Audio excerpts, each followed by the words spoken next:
came in the room and tackled me as I'm trying to do the interview. Yeah, Proof came in the room and tackled the out of me. Supposed to be 12.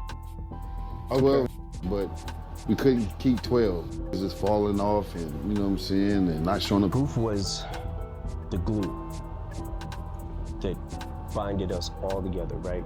He did so much behind the scenes that I didn't even realize, and did things to keep us a group and to motivate. Welcome to the Gossip Channel. Thank you for joining us on this journey. We're growing with you, and because of you. If you haven't already, hit that subscribe button and turn on the notification bell to help us reach 10,000 subscribers. Once we hit that milestone, a special prize will be waiting for you. Stay tuned. And now, let's get into the topic. You could ask anybody, Proof was different. He wasn't just another Detroit rapper. He walked in a room and the whole vibe shifted before he even spoke. People felt his presence instantly. Proof was a battle rap beast. Sharp with his tongue and even sharper with his mind.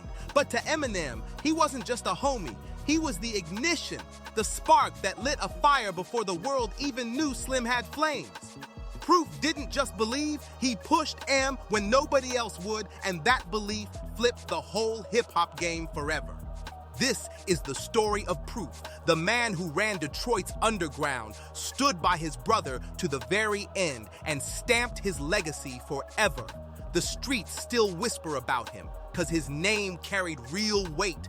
Before 8 Mile, before the Dre cosign, before Detroit was a hip-hop landmark, there was Deshaun Holton, better known as Proof.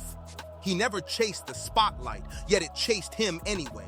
In the underground, his name wasn't heavy cause he bragged. It was heavy cause everyone else said it was. If there was a mic, a cipher, a packed crowd, or a battle going down, Proof was right there, hosting, watching, or jumping in, ready to tear it up. It was never about hype. Proof earned his stripes the hard way. He battled in rooms where one slip-up could kill your whole rep. No retries, no mercy, just raw bars and raw energy. And Proof? He handled it every single time. He didn't need to scream or force it. His presence alone said it all. He carried a calm confidence like he already knew the outcome before it even started. And most times, he did. The hip-hop shop was where that confidence shook the whole city. From the outside, it looked like nothing more than a small clothing store on 7 Mile, but step inside on a weekend, and it was a different world. Racks pushed to the side, the crowd shoulder to shoulder, one mic in the corner. This was the proving ground, and Proof wasn't just there. He ran it, setting the tone for Detroit's rawest battles. He hosted the battles, kept the energy tight, made sure things didn't explode out of control. Proof wasn't just an MC. He was the organizer, the referee, and the standard everyone had to live up to.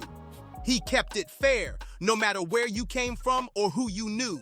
If your rhymes were fire, you got the mic. If they were weak, the crowd would shut you down before you even hit the halfway mark of your verse.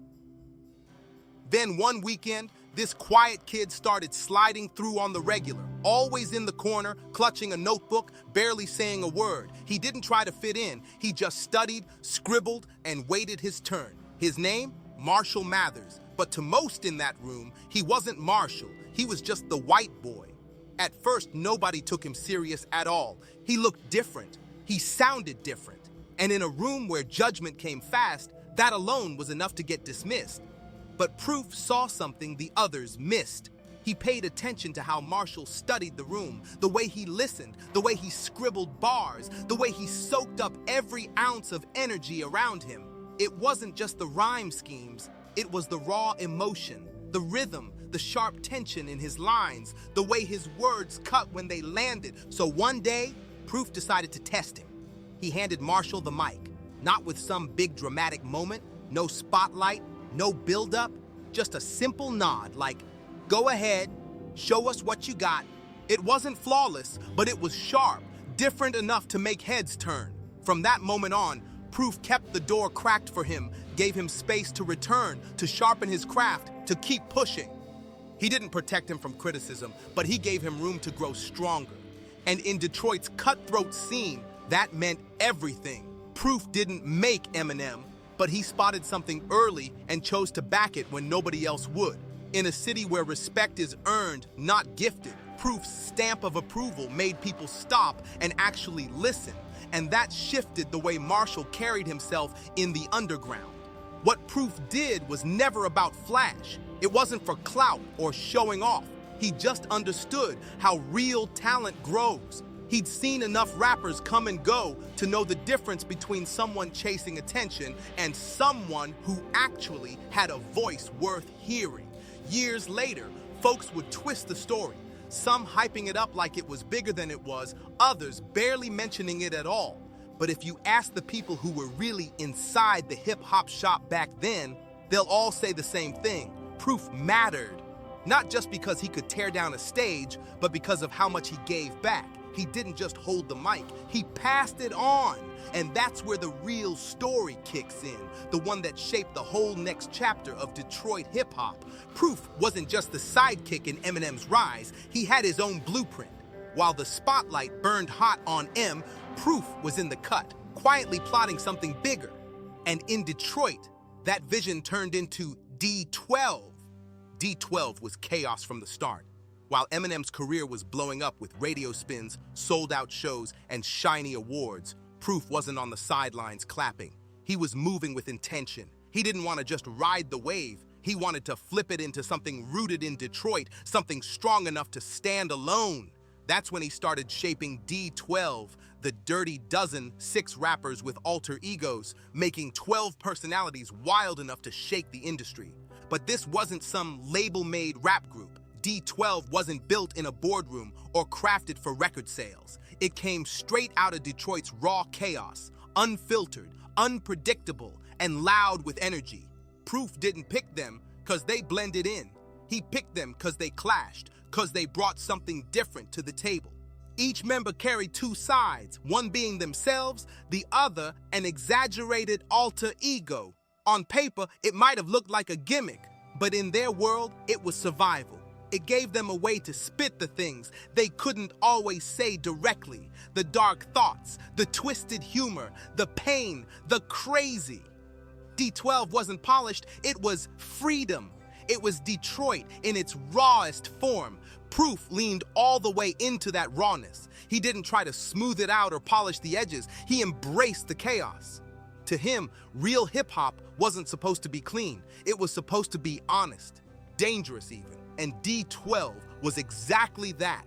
But it wasn't just about the music. Proof treated D12 like a family, a real unit. He believed in giving his people a space to be themselves, even if that self was messy, loud, or completely unpredictable. Inside the crew, Proof wore every role you could imagine. Some days, he was the wild one, cracking jokes, clowning everybody, keeping the vibe alive. Other days, he was the anchor, calming egos, squashing beef, holding the group together when tension got thick. Proof wasn't just a member. He was the glue that kept the Dirty Dozen from tearing apart. He never pushed to be the boss, but when Proof spoke, people paid attention. And D12? They didn't look or sound like anybody else in the game back then. Their music was raw, reckless at times, even outrageous to the point of absurdity. But underneath all that shock value was real weight, real emotion, and that Detroit grime running through every bar. They blended dark humor with street grit, battle rap aggression with left field punchlines that hit different. They weren't chasing polish, they weren't begging for approval, and that's exactly what made them stand out. So when Eminem exploded on a global stage, the world couldn't help but look back at the crew standing behind him. He could have walked away and left it all behind. And truth is, most artists in his spot would have done exactly that. But Proof made sure it didn't go down like that. He kept the bond alive, kept the crew close, and when the timing lined up, he dragged them right through the same door he had already kicked open. That's what made D12 different from the rest. It wasn't just a rap collective, it was a lifeline, a full support system. When one member caught a break, nobody else got left in the dust. That loyalty wasn't just rare, it was deep, and it was real. And at the heart of it all, the reason it stuck together, Proof. D12 never tried to fit in. They crashed the scene with their own sound, their own rules, and their own wild energy. And when their debut album, Devil's Night, dropped in 2001, it didn't just make noise, it sent a warning shot. Detroit wasn't just a footnote anymore. It was front and center, loud, chaotic, and impossible to ignore. Looking back now, it's clear D12 was never built to be some polished industry package. They were raw, unpredictable, sometimes flat out controversial, and often misunderstood. And that was the whole point. Proof wasn't chasing perfection, he was chasing realness. He wanted music that felt alive, messy, and dangerous, because to him, that was hip-hop at its core. The success couldn't be denied, but behind the curtain, something else was shifting, and barely anyone was talking about it. When Eminem signed with Dr. Dre's Aftermath Records, it felt like a straight-up fairy tale. A kid out of Detroit, known for razor-sharp lyrics and battling in grimy local clubs, had just made it all the way to Los Angeles. Years of rejection, being told no, getting counted out again and again, suddenly flipped into a deal with one of the most respected producers in music history. To the world, it looked like a dream come true. It looked like the beginning of something massive. But back in Detroit, the success came with mixed emotions. Proof was proud, no question about it. He'd been there since day one, watching the grind from late-night cyphers and grimy freestyle battles all the way to label meetings and sold-out tours. Seeing his boy reach that level was something almost nobody from their world ever pulled off. But as the spotlight on Eminem burned brighter, the shifts started creeping in. At first, it was little things. Missed calls, studio sessions that didn't match up, a couple shows Proof couldn't make.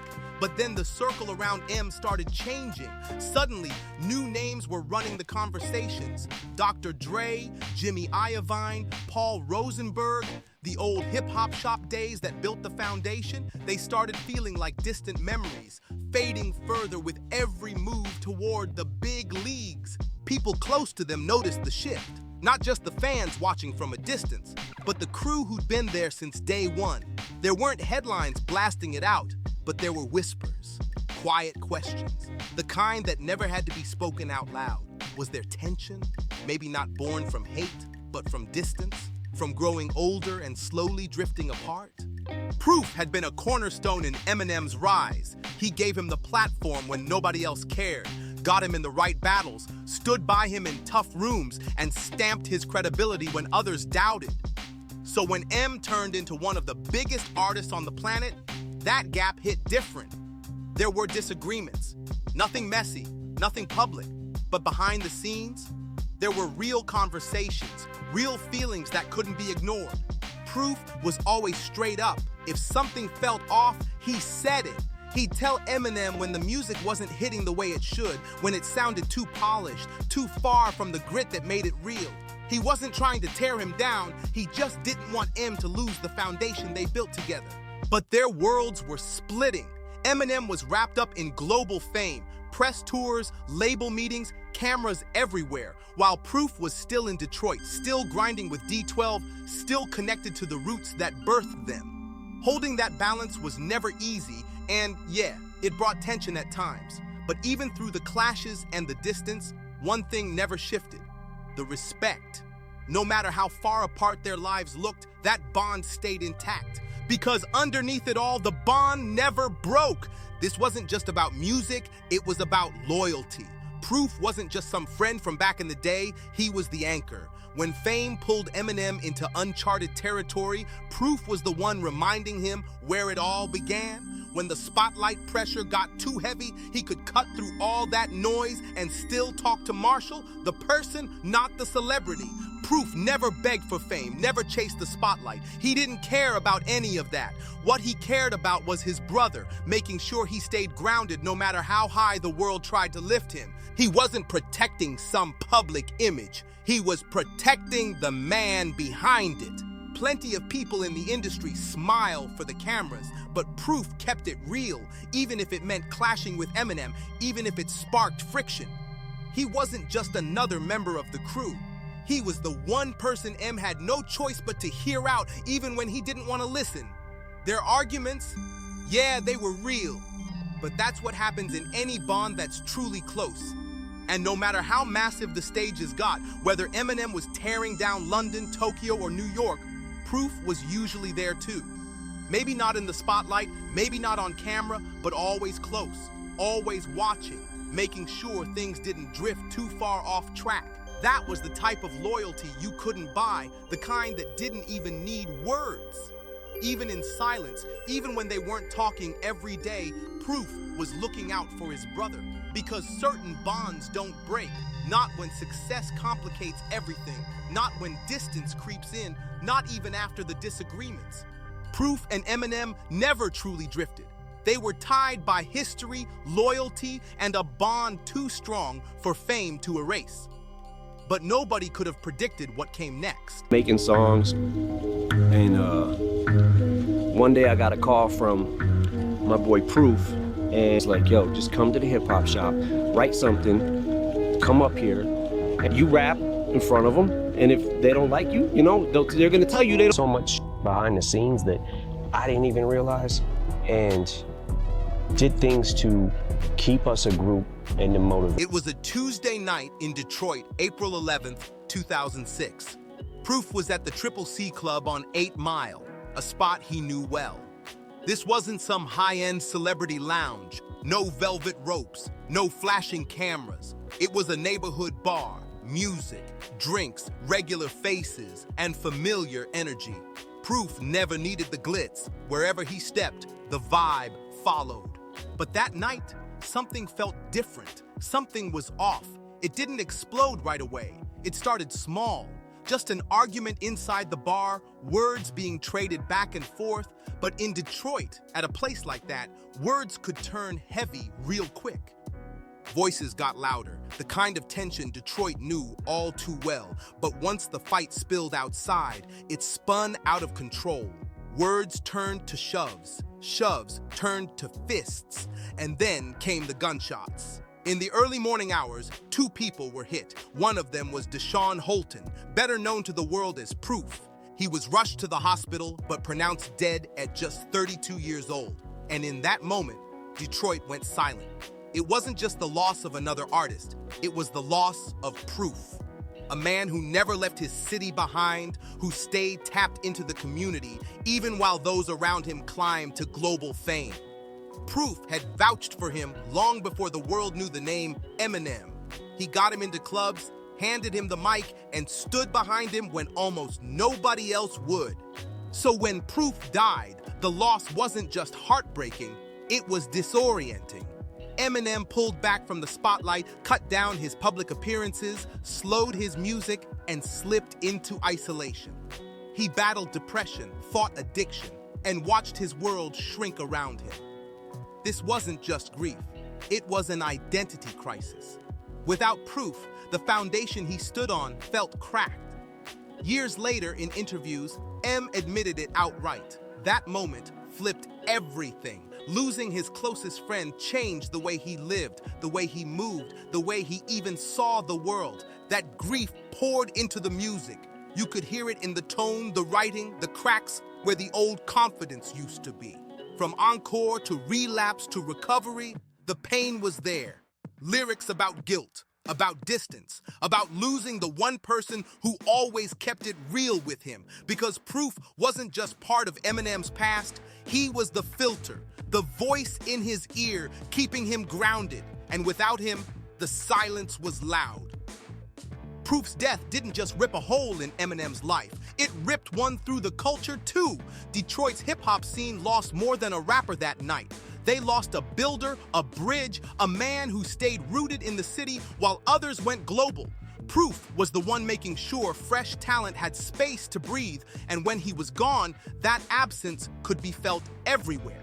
His name still echoes through Detroit, painted on murals, laced in lyrics, living on in grainy footage and in people's memories. Deshaun Holton, born 1973, gone in 2006.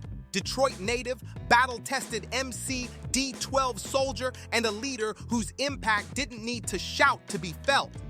Proof's death wasn't just personal loss. It sent shockwaves through the group, through the music, and especially through the man who had always leaned on him the most. But the fallout came fast and quiet. After the funeral, the headlines didn't match the man. Media stamped him the aggressor, pointing at the fight, the alcohol, the gun. They told half-truths, painting a story of chaos, but barely pausing to reflect on who he really was. A cornerstone, a builder, a brother. The man behind the headlines, Proof's absence didn't just shake one artist, it rocked the whole D12 crew. The group had always thrived on his energy. He was the engine, the balance, the one reminding everybody why they started making music in the first place. Without him, everything shifted. D12 didn't fall apart out of disrespect. It was imbalance. There was no captain at the wheel, no one steady enough to steer the ship. And while the crew drifted, Eminem went completely silent. Tours got canceled. Public appearances disappeared. No interviews, no press runs. And the music, it stopped cold for a while. Proof's death didn't just pause the momentum, it froze it. And when the music finally came back, you could hear the shift instantly. Albums like Encore, Relapse, and later Recovery carried a different weight. The bars sharper, the tone darker, the writing heavy, not just artistically, but emotionally. The humor that once defined Eminem's style was still there, but it cut different now. Less playful, more defensive, more explosive. Every joke carried an edge, every punchline had a sting, and between the lines, you could feel the pain bleeding through, the kind of pain that doesn't fade no matter how much time passes. This wasn't just grief, it was a full spiral. Eminem relapsed, the addiction deepened, the pressure kept stacking.